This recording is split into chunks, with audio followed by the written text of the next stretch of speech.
काम रातों की तरह ही थी, लेकिन इस रात एक फोन कॉल आई जिसने सब कुछ बदल दिया। ये कहानी है एक छोटे से गांव की, जहाँ के लोग एक दूसरे से बहुत करीब थे। गांव में एक उस्ताद रघु था जिसे सब लोग बहुत इज्जत देते थे। वो हर किसी की मदद करता था और गांव के बच्चों को न सिर्फ तालीम देता था बल्कि इन्हें जिंदगी के उसूल भी सिखाता था। एक दिन अचानक रघु गांव छोड़कर चला गया। किसी को मालूम नहीं था कि वो कहाँ गया और क्यों गया। गांव वाले बहुत परेशान हो गए। कुछ दिन बाद गांव के सरबराह को एक नामालूम नंबर से कॉल आई। कॉल पर सिर्फ एक ही जुमला कहा गया, सच सामने आ जाएगा।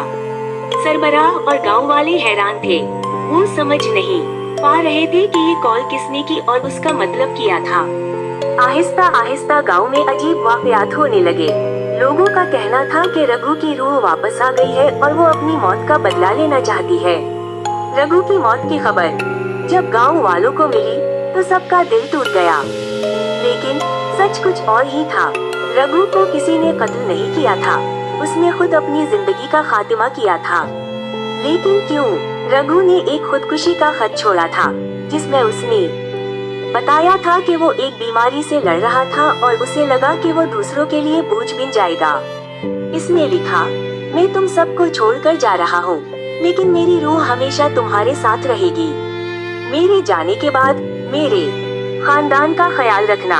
रघु की कहानी ने गांव वालों को गहरा सदमा पहुंचाया, लेकिन साथ ही इन्हें एक अहम सबक भी दिया कि कभी भी किसी की मुस्कुराहट के पीछे छुपे हुए दर्द को नजरअंदाज नहीं करना चाहिए। सबक: ये कहानी हमें याद दिलाती है कि हमें दूसरों के दर्द को समझने की कोशिश करनी चाहिए और जरूरतमंदों की मदद करनी चाहिए।